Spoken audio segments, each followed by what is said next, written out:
দেশের আইন ও বিচার ব্যবস্থায় প্রতিনিয়ত গুরুত্বপূর্ণ পরিবর্তন এবং নজিরবিহীন রায় প্রকাশিত হচ্ছে, যা আইনজীবী, আইন শিক্ষার্থী এবং সাধারণ মানুষের জন্য সমানভাবে গুরুত্বপূর্ণ। চলুন দেখে নেওয়া যাক এই সপ্তাহের সুপ্রিম কোর্টের 3টি গুরুত্বপূর্ণ রায়।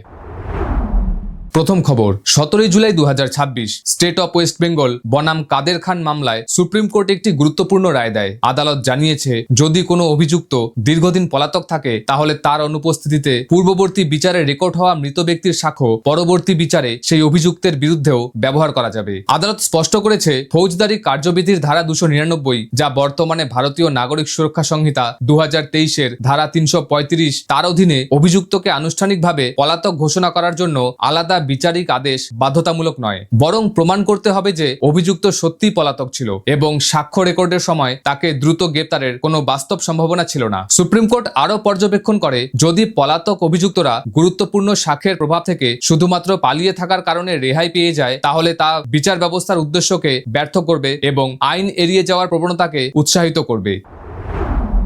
দ্বিতীয় খবর, 21 জুলাই 2026 এক্স বনাম state of Bihar and another মামলায় সুপ্রিম কোর্ট রায় দেয় যে 16 বছরের বেশি বয়সী কোনো কিশোর যদি ভারতীয় দণ্ডবিধির 302 ধারায় খুনের অভিযোগে অভিযুক্ত হয়, তাহলে প্রয়োজনীয় মূল্যায়নের পর তাকে প্রাপ্তবয়স্ক হিসেবে বিচার করা যেতে পারে, কারণ এই অপরাধ juvenile justice care and protection of children act 2015 অনুযায়ী হেনিয়াস অফেন্স বা জঘন্য অপরাধের অন্তর্ভুক্ত। আদালত আরও স্পষ্ট করে যে আপিল আদালত চাইলে মনোবিজ্ঞানী বা চিকিৎসা বিশেষজ্ঞের সহায়তা নিতে পারে, তবে তা বাধ্যতামূলক নয়। এছাড়াও সুপ্রিম কোর্ট জুভেনাইল জাস্টিস বোর্ডগুলোর জন্য গুরুত্বপূর্ণ নির্দেশিকা জারি করেছে। বোর্ডকে সিদ্ধান্ত নেওয়ার আগে অভিযুক্ত কিশোরের মানসিক ও শারীরিক সক্ষমতা, অপরাধের পরিণতি সম্পর্কে তার উপলব্ধি এবং ঘটনার সামগ্রিক পরিস্থিতি সতর্কতার সঙ্গে মূল্যায়ন করতে হবে।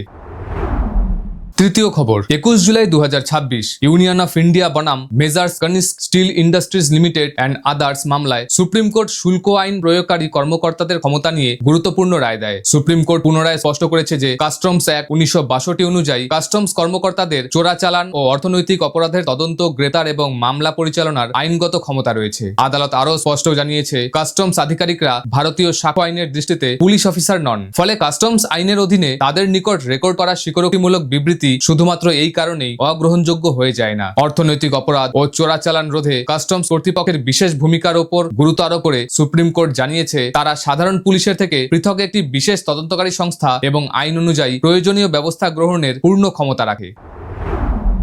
আজকের মতো এখানেই শেষ। আইন ও বিচার ব্যবস্থার আরও গুরুত্বপূর্ণ এবং নির্ভরযোগ্য আপডেট পেতে ল টাইমসের সঙ্গে থাকুন। ধন্যবাদ।